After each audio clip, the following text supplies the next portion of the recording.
Hello students, आज हम पढ़ेंगे velocity distribution in open channel flow. ठीक है, ओपन चैनल फ्लो जो है उसके अंदर वेलोसिटी का डिस्ट्रीब्यूशन कैसा होगा या उसका प्रोफाइल कैसा होगा। जैसे हम अगर पाइप की बात करते हैं, ठीक है, तो पाइप के अंदर जो फ्लो होता है वाटर, वो किसकी एक्शन की वजह से होता है? प्रेशर के एक्शन की वजह से। जबकि आपका जो ओपन चैनल्स होता है उसमें किसकी वजह से होता है? ग्रेविटी की वजह से। अब अगर हम पाइप की बात करते हैं तो उसके अंदर जो वेलोसिटी प्रोफाइल बनता है वो पैराबोलिक होता है, जबकि जो ओपन चैनल्स होते हैं उसमें होता है लॉगरिथमिक। ठीक है, अब जैसे हम पाइप की बात करते हैं तो पाइप के अंदर क्या होता है? बाउंड्री के ऊपर वेलोसिटी सबसे कम होती है। ठीक है, और जैसे जैसे हम सेंटर की तरफ बढ़ते जाते हैं या बाउंड्री से दूर जाते हैं आपकी वेलोसिटी कम होती जाती है। ठीक है, सेम जो कॉन्सेप्ट है या सिमिलर कॉन्सेप्ट जो अपन ओपन चैनल फ्लो के अंदर अप्लाई होता है। ठीक है, लेकिन ओपन चैनल फ्लो के अंदर अगर हम देखते हैं तो जो बाउंड्री से जो फारतेस्ट पॉइंट है वहाँ पर वेलोसिटी आपकी मैक्सिमम नहीं होगी। वेलोसिटी मैक्सिमम कहाँ पर होती है? जो आपका फ्री सरफेस है उससे कुछ नीचे की ओर, कहने वाला थोड़ा डिप आता है मैक्सिमम वेलोसिटी के अंदर। ठीक है, जो सरफेस वेलोसिटी होती है वो मैक्सिमम वेलोसिटी से थोड़ी कम होती है। ठीक है, अब जो ये डिप है वो किस वजह से आ रहा है? ये आ रहा है सेकेंडरी करंट की वजह से। ठीक है, अब हम देखते हैं कि सेकेंडरी करंट होता क्या है। सेकेंडरी करंट क्या होता है कि जो बाउंड्रीज होती है, जो कॉर्नर्स होते हैं, वहाँ पर क्या होता है? एडीज जनरेट होती है। वो एडीज क्या करती है? वाटर का जो फ्लो होता है या वाटर की वेलोसिटी एक लॉन्गिट्यूडनल डायरेक्शन में होती है जिसके अलोंग आपका वाटर फ्लो करेगा, उसके साथ साथ ये इसके वर्टिकल डायरेक्शन में भी कुछ वेलोसिटी को जनरेट करती है। ठीक है, और वो वेलोसिटी जो होती है वो क्या करती है कि ऊपर की तरफ बाउंड्री के साथ साथ ऊपर की तरफ चलती है और वो जाके सरफेस वेलोसिटी होती है उसको कम करती है। ठीक है, या उसको रजिस्ट करती है। उसकी वजह से जो आपका एक जो वी मैक्सिमम है उसके अंदर डिप आ जाता है, कहने वाला वी मैक्सिमम थोड़ी डेप्थ पर पाई जाती है। ठीक है, अब जो सेकेंडरी करंट्स है इसकी वजह से ये जो डिप है वो कितना आता है? जनरल जो डिप आता है उसकी रेंज होती है 0.1 y naught to 0.15 y naught, कहने वाला 1% से लेके 15% ऑफ जो डेप्थ होती है चैनल की, इतना डिप उसके अंदर आ सकता है वी मैक्सिमम का। ठीक है, अब जो है आपका ये जो डिप है वो किस किस चीज़ों पे डिपेंड करता है? ये मैक्सिमम वेलोसिटी जो होती है एक तो सेकेंडरी करंट की वजह से भी जो है डिप आ सकता है उसके अंदर, या फिर एस्पेक्ट रेशियो की वजह से भी आ सकता है। ठीक है, अब जो एस्पेक्ट रेशियो होता है डेप्थ अपॉन विड्थ। जो चैनल होता है जिसकी जो डेप्थ होती है अपॉन विड्थ, उनका रेशियो जो होता है उसको एस्पेक्ट रेशियो हम कहते हैं। ठीक है,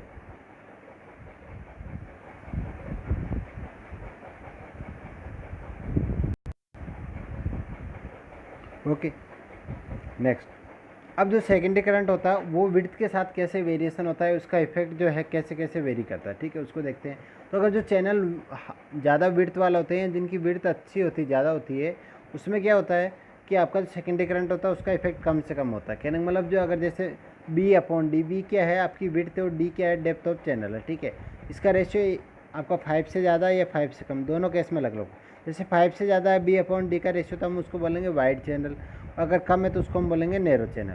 अब वाइड चैनल जो होगा उसके अंदर क्या होगा? विड्थ ज़्यादा होगी, तो आपकी जो बाउंड्री है वो जो चैनल का अगर सेंटर पॉइंट देखते हैं तो उससे बाउंड्री जो है काफ़ी दूर होगी। ठीक है, जो साइड बाउंड्री थी, साइड जिसको बैंक बोलते हैं, जो किनारा है वो काफ़ी दूर होगा। ठीक है, अब जो सेकेंडरी करंट जो उसके सारे चल कर आते हैं उसका इफेक्ट जो है सरफेस वेलोसिटी के ऊपर कम से कम होगा। ठीक है, कहने का मतलब जो डिप है वो आपको नेग्लेजिबल ऑब्जर्व मिलेगा। ठीक है, ऑब्जर्व करोगे तब आपको नेग्लेजिबल डिप मिलेगा, जबकि जो नैरो चैनल्स होते हैं उसके अंदर डिप की वैल्यू कितनी आएगी? 15% तक जा सकती है। ठीक है, उसके बाद में अगर हम देखते हैं तो जो वेलोसिटी होती है वो कंटूर की फॉर्म में होती है। जैसे आपका सेंटर है, जैसे चैनल का सेंटर और जो फ्री सरफेस है उसके ऊपर, ठीक है, तो वहाँ पे आपकी वेलोसिटी होगी वो मैक्सिमम होगी।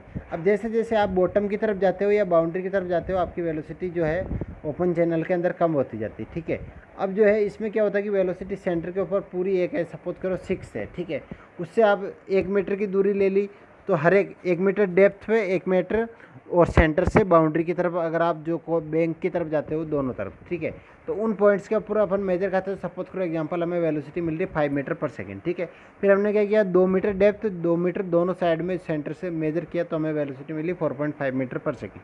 कहने मतलब जो वेलोसिटी एक पॉइंट बन जाता है, एक मतलब कि लोकेशन बन जाती है कंटिन्यूस। ठीक है, कि वो कुछ पॉइंट्स होते हैं जिनके ऊपर आपकी वेलोसिटी हमेशा सेम मिलती है और सेंटर से उनकी डिस्टेंस करीब करीब इक्वी डिस्टेंस होते हैं वो सारे पॉइंट। ठीक है, तो वो जो पॉइंट होता है एक कंटूर बना लेता है। ठीक है, जैसे सर्वे के अंदर होता है कंटूर, जो equal points of equal elevation. ठीक है, फ्रॉम ए फिक्स्ड बेंचमार्क और मीन सी लेवल। ठीक है, उसी तरीके से इसके अंदर जो इक्वल वेलोसिटी के कंटूर होते हैं उसको हम बोलते हैं आइसोवेल्स। ठीक है, अब जो है एवरेज वेलोसिटी अगर हम ओपन चैनल की निकालते हैं तो ओपन चैनल की एवरेज वेलोसिटी कितनी होती है, वो होती है 0.6 वाई नोट।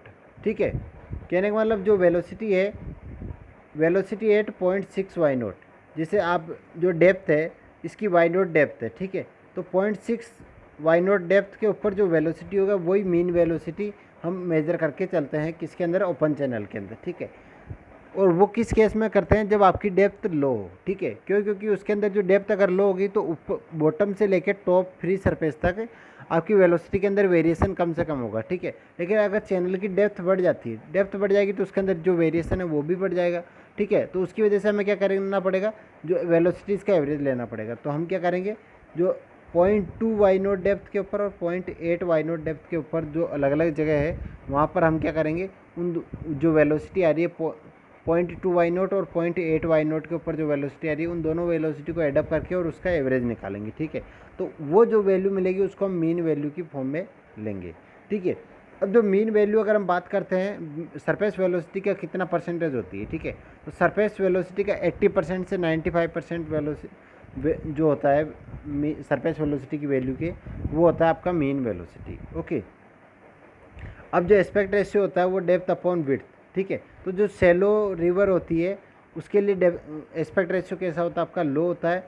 और जो अगर डीपर रिवर होती है या नैरो रिवर होती है जिनकी विड्थ काफ़ी कम होती है या डेप्थ काफ़ी ज़्यादा होती है, उनके लिए एस्पेक्ट रेशियो काफ़ी ज़्यादा होता है। ओके।